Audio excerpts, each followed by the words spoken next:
Tu padre compró un piso con su sueldo de obrero. Tú, con título universitario, no puedes ni pagar la fianza del primero que visitas. Y lo más perturbador no es la diferencia. Es que cuando intentas explicárselo a él, no encuentra las palabras para entenderte, porque los números de su época y los de la tuya no hablan el mismo idioma. Hoy vamos a ver exactamente cómo pasó eso y cuándo empezó a romperse. Hay una foto que se repite en los álbumes de familia de casi toda España. Año 1980 y tantos. Una pareja joven delante de un portal. Él con bigote y traje de poliéster. Ella con permanente y bolso de charol. Los dos con una sonrisa que no es de pose, es de alivio, porque acaban de firmar la hipoteca de su primer piso. Y en ese momento, sin saberlo, están haciendo algo que dentro de 40 años va a parecer un acto de ciencia ficción. Un piso de 90 metros en las afueras de Madrid costaba en 1985 alrededor de 3,5 millones de pesetas. El salario mediano de un trabajador en aquella época rondaba las 75.000 pesetas al mes, según los registros de la encuesta de salarios del INE de esa época. Eso significa que, con menos de 4 años de sueldo íntegro, sin gastar un duro en comer, en vivir, en nada más, ese trabajador podía pagar su casa. 4 años de trabajo, una vida entera de seguridad. Hoy ese mismo piso, en esa misma zona, cuesta entre 280 y 320.000 euros, dependiendo del estado. El salario mediano en España ronda los 20.000 euros anuales netos. Son entre 14 y 16 años de sueldo completo, y eso es en las afueras. No estamos hablando del centro, no estamos hablando de Barcelona, ni de las zonas costeras. Estamos hablando de un bloque de los años 70 con ascensor, que hace ruido y calefacción de gasoil. El sueño no desapareció de golpe, se fue encogiendo, despacio, como cuando el agua de la bañera baja y tú no te das cuenta hasta que el frío ya te llega a las costillas.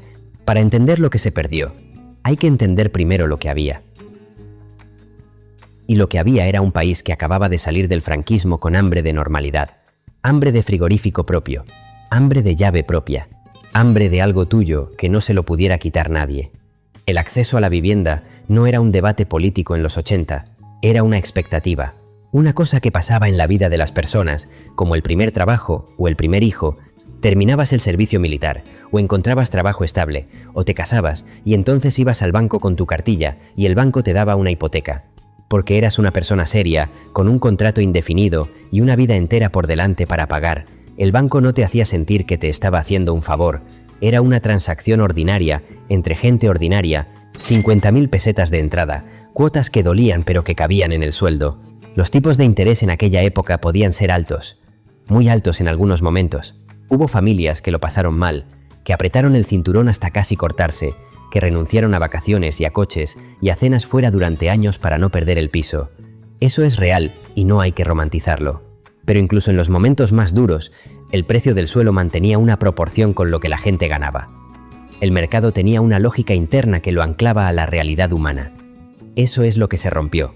Y cuando se rompió, ya no hubo forma de volverlo a atar. Existe una explicación muy repetida sobre por qué los jóvenes de hoy no pueden comprarse una casa. Dice que no ahorran suficiente, que se gastan el dinero en suscripciones de streaming y en cenas de moda, que no tienen la cultura del sacrificio que tenían sus padres. La he escuchado en conversaciones familiares, en programas de televisión, en boca de analistas que llevan 30 años sentados encima de pisos que compraron por 40.000 euros. El problema es que esa explicación no sobrevive al contacto con los números. Una persona joven en Madrid o Barcelona necesita destinar entre el 70 y el 90% de su salario neto solo al alquiler en zonas medias de la ciudad. No le queda margen para ahorrar, aunque renuncie a todo lo que se le reprocha. No es una cuestión de valores ni de disciplina, es aritmética.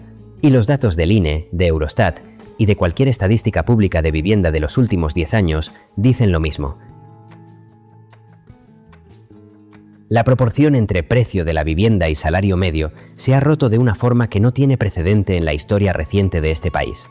Dicho esto, hay algo importante que señalar también. Muchas de las personas que hoy tienen 2 o 3 propiedades no llegaron ahí por codicia ni por especulación consciente. Llegaron ahí siguiendo la lógica que el sistema llevaba décadas enseñando. Que el ladrillo era seguro, que era el mejor plan de pensiones, que era lo que hacía la gente sensata cuando tenía algo de dinero ahorrado. No eran villanos, eran personas normales respondiendo racionalmente a los incentivos que el sistema les daba. Eso no resuelve el problema, pero ayuda a entenderlo mejor. El año 2000 fue un punto de inflexión que en aquel momento casi nadie identificó como tal. España entró en el euro. Los tipos de interés bajaron de forma drástica, desde niveles cercanos al 12% hasta por debajo del 4%. El crédito se abarató de golpe. Los bancos estaban dispuestos a prestar cantidades que antes habrían parecido absurdas a personas que antes no habrían podido acceder a esas cantidades. Y lo que ocurrió entonces fue lo que siempre ocurre cuando hay mucho dinero barato disponible y poca regulación. Los precios del suelo empezaron a subir porque los vendedores supieron que los compradores podían pagar más. Entre el año 2000 y el 2008, el precio de la vivienda en España creció en torno al 140% según los índices de la Sociedad de Tasación. No subió un poco, se multiplicó. Y todo el mundo participó de alguna forma. Los ayuntamientos recalificaban suelo rústico porque cada recalificación generaba plusvalías que llegaban rápido y con pocas preguntas. Las constructoras levantaban urbanizaciones en mitad de la nada, en municipios sin servicios, a 100 kilómetros de cualquier ciudad, porque los bancos las financiaban sin pestañear. Las familias compraban un segundo piso porque el precio siempre subía. Porque siempre iba a subir. Porque España era diferente y aquí eso no podía pasar, hasta que pasó. En 2008, España tenía más de 1 millón de viviendas vacías sin vender, 1 millón de pisos construidos para una demanda que no existía, financiados con dinero que no era real, en lugares donde nadie quería vivir de verdad, familias que lo habían apostado todo a que el juego seguiría, promotores con deudas imposibles de cuadrar, bancos con carteras de crédito que valían la mitad de lo que decían.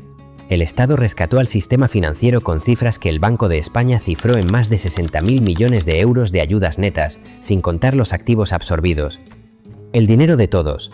El contribuyente pagó la factura de una burbuja en la que muchos habían participado sin entender del todo las reglas del juego que estaban jugando. Cientos de miles de familias perdieron sus casas. Había un término que se puso de moda de una forma que daba náuseas: desahucio. Antes era una palabra de diccionario. De repente, era el tema del telediario todas las noches. Y aquí viene lo que menos se explica cuando hablas de la crisis del 2008. Cuando los precios cayeron, no cayeron del todo. Bajaron entre un 20 y un 30% según la zona y luego se estabilizaron. Nunca volvieron a los niveles de finales de los 90. Nunca volvieron a ser proporcionales al salario de una persona normal. El mercado se fracturó, pero el suelo siguió caro. La burbuja pinchó, pero no vació. Y los que más perdieron no fueron los que habían especulado más. Fueron los que simplemente querían tener un sitio donde vivir y firmaron en el peor momento sin saberlo. Voy a hacer una pausa aquí porque hay algo que me cuesta cuadrar cada vez que pienso en este tema. Cuando hablas con gente de 60 años que compró su piso en los 80, muchos de ellos tienen ahora ese piso alquilado, o tienen dos. No porque sean rentistas de vocación, sino porque el sistema de pensiones les generó incertidumbre suficiente como para buscar una alternativa. El mismo sistema que falló en proteger los ahorros de las personas las empujó hacia el único activo que históricamente no había fallado. Y ahora ese mismo activo es el que hace imposible la vida de sus hijos. No es una situación de buenos y malos.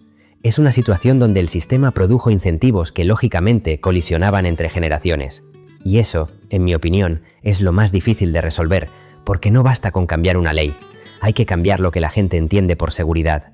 Mi abuelo trabajó 31 años en una fábrica de componentes metálicos en Manresa. Nunca fue a la universidad, nunca tuvo coche propio hasta los 42. En 1978 se compró un piso de 95 metros en el barrio donde había nacido. 4 habitaciones, balcón que daba a la calle donde jugaba de niño. Lo pagó en 18 años con una hipoteca que le dejaba dormir. Cuando murió, ese piso era el único patrimonio que dejó. No era gran cosa en términos absolutos, pero era algo tangible. Un techo con historia. Las paredes tenían marcas de la altura de los nietos dibujadas con lápiz. La cocina olía a sofrito desde 1981. No era riqueza, era estabilidad. Y la estabilidad permitía algo que hoy suena a lujo: planificar una vida. Eso es exactamente lo que se ha destruido para millones de personas en España hoy. No solo la posibilidad de comprar, la posibilidad de proyectarse hacia adelante. Si no sabes si vas a poder renovar el contrato de alquiler dentro de un año, no puedes decidir si buscas un trabajo mejor, si tienes un hijo, si te quedas en esta ciudad o te marchas a otra. La precariedad habitacional no es solo un problema económico, es una ansiedad de fondo que reorganiza todas las decisiones de una vida. Es vivir con el horizonte cortado a 12 meses. En 2023, el precio medio del alquiler en Barcelona superó los 1.200 euros al mes para un piso de 2 habitaciones, según los datos del portal Idealista y del Observatorio Metropolità de l'Habitatge. En Madrid, 1.100. En San Sebastián, 1.300. El salario mínimo interprofesional ese año era de 1.080 euros brutos al mes, en 14 pagas.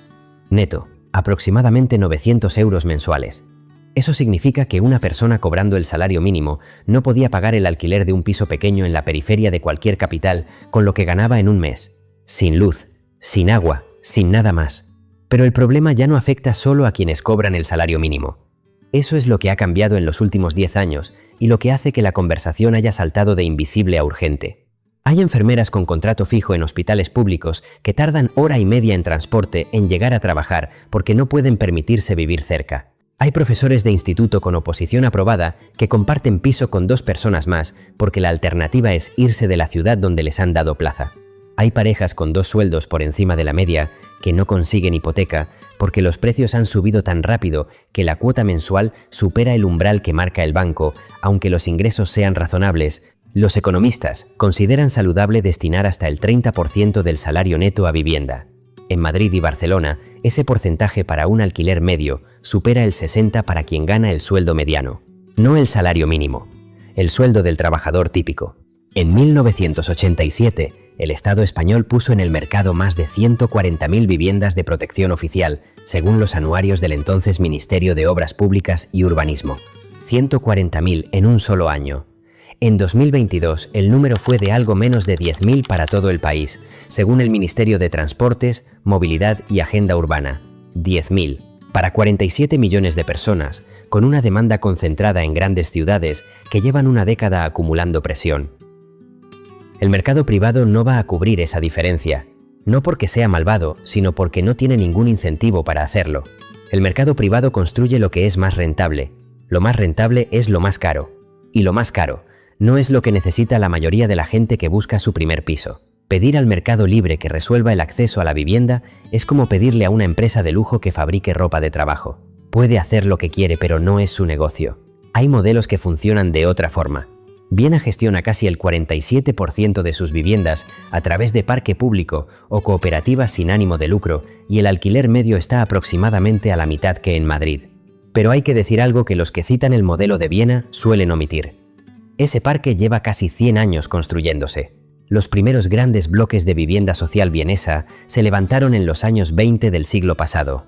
No se replica en una legislatura ni en 2. Es el resultado de décadas de decisiones sostenidas en el tiempo, gobiernos de distintos colores que mantuvieron la misma premisa básica. La vivienda no puede quedar solo en manos del mercado, porque el mercado tiene otros objetivos. España eligió otra cosa, no de golpe, en capas, municipio a municipio, presupuesto a presupuesto, legislatura a legislatura. Y los resultados están a la vista. La riqueza inmobiliaria en España está cada vez más concentrada.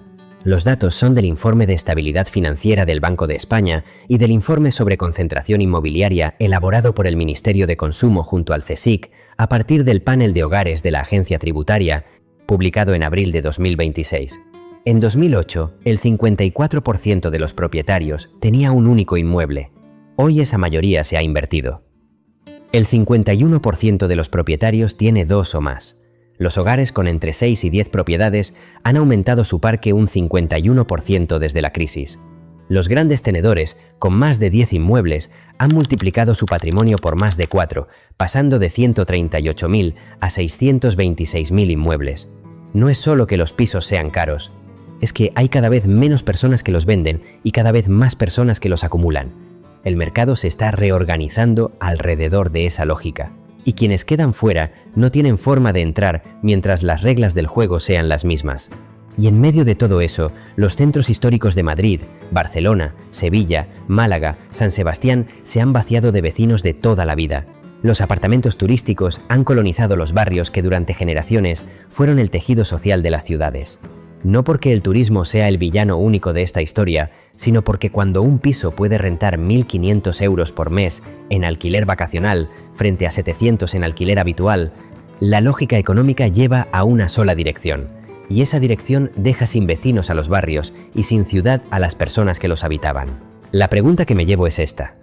Cuando dentro de 20 años miremos atrás a este momento, a estos años en los que una generación entera aplazó tener hijos porque no podía permitirse un piso más grande, a estos años en los que los centros de las ciudades se vaciaron de vecinos y se llenaron de turistas, a estos años en los que la gente con estudios y trabajo fijo compartía piso hasta los 40, cuando miremos atrás a todo esto, ¿qué vamos a decir que hicimos cuando todavía había tiempo de hacer algo distinto?